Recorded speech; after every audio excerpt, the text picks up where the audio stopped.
Yes, Robert Owen. He's running for the Ohio Attorney General. I haven't had the pleasure of meeting him here yet.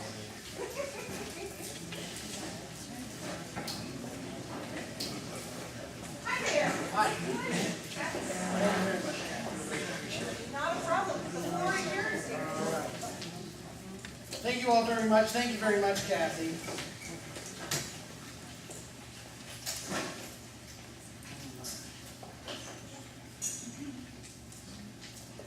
Now, polls will show that over 70% of Americans know something is fundamentally wrong in politics.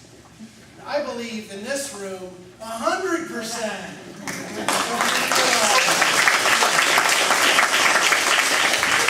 something is fundamentally wrong in politics. Now, I'm joined at the podium by Andy Jackson here, and we'll get to his involvement in this here in a moment. Let me begin by telling you exactly what is wrong in politics, and especially here in Ohio. Some of you might be familiar with the phrase pay-to-play politics.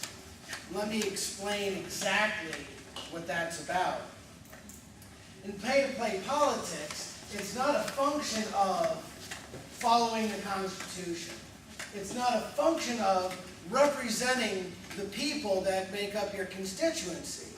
It is about following the dollar and doing only what the special interests with the dollars want in politics.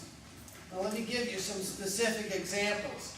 In 2008, I ran for Attorney General, and we exposed the Democrat running for this office for having given a banker by the name of Montford Will, who worked at Wachovia Bank, over $11 billion in state business.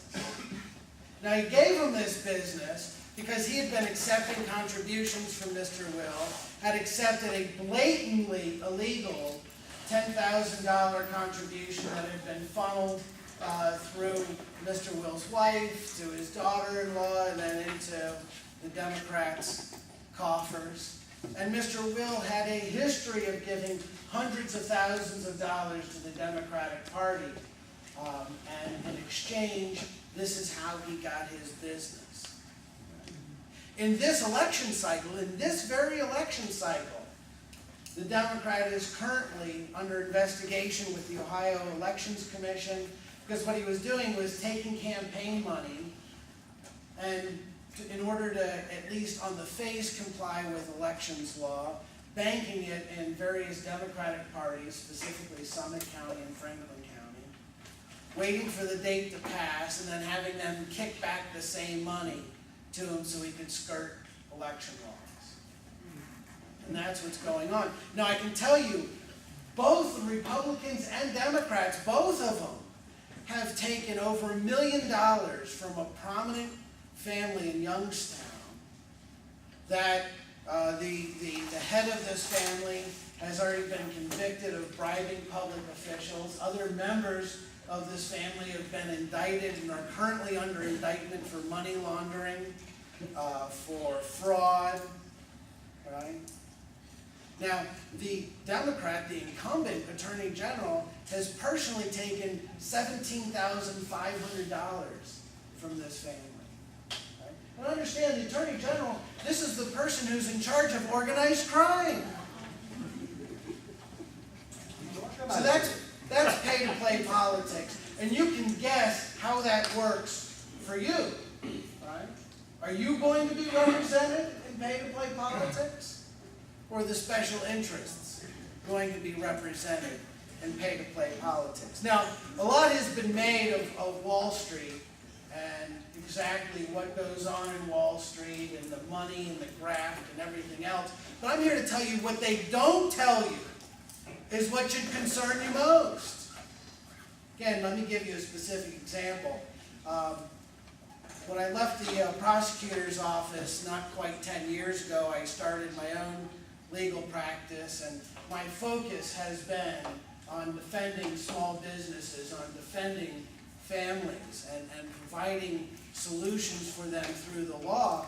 And what I have seen on a number of occasions is that manufacturing concerns that are perfectly profitable doing business here in Ohio are told by their financial institutions, and understand that, for the most part, if you're a manufacturing company, you're going to have financing in place so you can have your equipment, so you can be capitalized, have modern manufacturing equipment, right?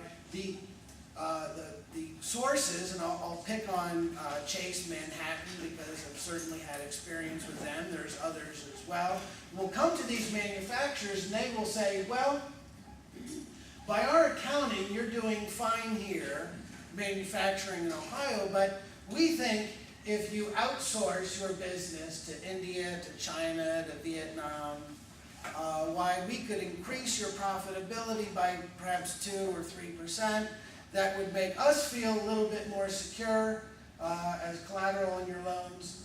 And by the way, if you haven't checked your financing agreements, you will note that you either do exactly what we tell you to do, or we'll pull your financing, and good luck getting new financing then. So here's the business owner faced with a quandary of, they either agree to outsource their business, lay off all their employees that are in manufacturing in Ohio, or their funding will be pulled. Now these are the same companies, right, that have lobbyists in Washington, D.C. pushing NAFTA and CAFTA and all these other free trade agreements. Right? I've got to tell you, that's racketeering. As your Attorney General, I'm going to go after these banks, and I'm going to go after for the real reasons that they're destroying jobs and destroying families in Ohio.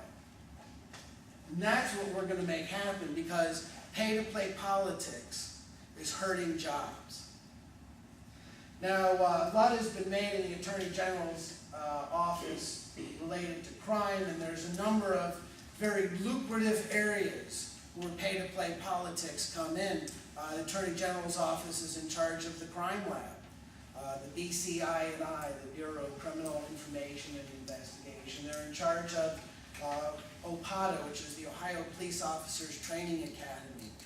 This is the group that trains all of, or at least is the agency that governs all the training for peace officers in the state of Ohio. Now, in 2008, again, we exposed Tommy Doris, then the then executive director of OPATA, the Ohio Police Officers Training Academy, because what she was doing is they had a plan to destroy all the private police training academies in Ohio because they wanted a monopoly on the system in Ohio. And so they told their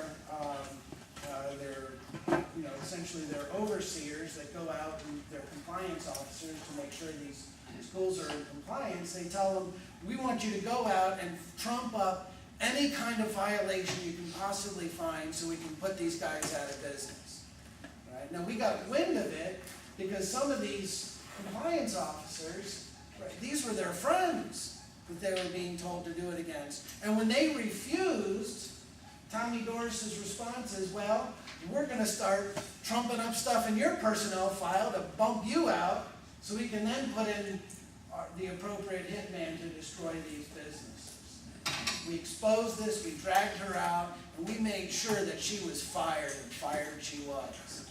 And we're going to continue to press those issues in the Attorney General's office. But crime is a big issue, and I can tell you that it's very much near and dear and has had impact in our family. My wife, as a child, lived in about 14 different states. And the reason this was the case was that her father was molested. And the idea was that every time the authorities would catch wind of it, why, they'd move off to another state. Authorities might catch wind of it there, they'd move off to another state. Now, fortunately, the law caught up to this fellow in Georgia. He served 2 life sentences in Georgia for his action. But the bottom line is that if states would work together, right, they wouldn't have this issue where people could just move to another state and completely get away with what's going on. Now the problem is, there's no money in that. Pay-to-play politics, and it comes back. Now I can tell you there's at least somewhat of a happy ending. The foster family that my wife got into with the Reverend Carl Kessler, his wife Carol. Truly wonderful people. We had a baby boy about 7 weeks ago, and truly a blessing in our life. And his name's Kessler, in honor of the Kessler family. And he's been truly a blessing to us. When we go and we spend holidays, it's with the Kessler family. And you'd have no idea that my wife wasn't just one of their other children. And it's truly been a blessing in our life. But the bottom line is, this level of pay-to-play politics reaches down to us in so many ways, and it has to end. Well, we talked a little bit about what's wrong. We've just got a few minutes, so let's talk about what's right. We have to end pay-to-play politics. We've got to start with ending the no-bid contracts. Now, no-bid contracts is just simply the idea that in the Attorney General's office, they're doling out hundreds of millions of dollars to private counsel, to other contractors to do work on behalf of the state, and there's not one public bid going, not one. It's all a no-bid process. And in fact, it's done this way for a reason. Now, it used to be a lot of the government graft would run through the governor's office. Well, the problem was with transparency, with people doing those pesky Freedom of Information Act requests, right? People would start to catch wind of exactly how ugly this was, so they decided, you know what, let's move this graft over to the Attorney General's office, because then we can claim attorney-client privilege and keep it hidden. And that's what's going on in Columbus. We've got to end that process, and we start by ending the no-bid contracts. And you know, we've got to enforce the Constitution. And that's the answer. That's how we can bring about real results in a very meaningful way. And let me give you a couple examples. I have been for many years a proponent of bringing back and enforcing the 10th Amendment to the United States Constitution. Enforcing state sovereignty as a solution to the nonsense that is going on in our federal government in a couple different ways.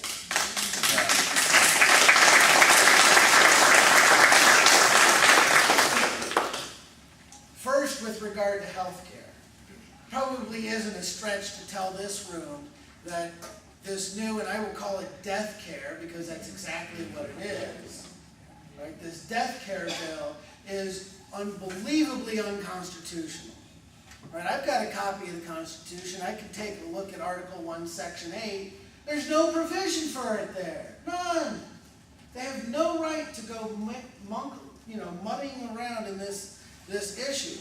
Now, we can either sit back and take it, or we can do something about it. Quite honestly, I don't trust Congress right now to do anything about it. Because even the Republicans are talking about Obamacare Light. They don't even really want to get rid of it. They just want to have the money go over to their interests instead. Right? It comes down to a state level. Now, in this area, whether it's the Republican or the Democrat in this race, they haven't lifted a finger on the issue. The Democrat refuses. He thinks it's a great idea. Right? Now, I've taken a different path. I was one of the lead attorneys on the Ohio Healthcare Freedom Amendment. Some of you might be familiar with that. The Secretary of State decided that she didn't want to let the Ohio voters determine if they wanted Obamacare enforced in this state or not. And my friend Maurice Thompson and I, we took that to the Supreme Court. We got a unanimous decision against the Secretary of State and against the Democrat that I'm running against for Attorney General. Now that made the second time this year I beat him in the Supreme Court. In November, let's make it 3 for 3.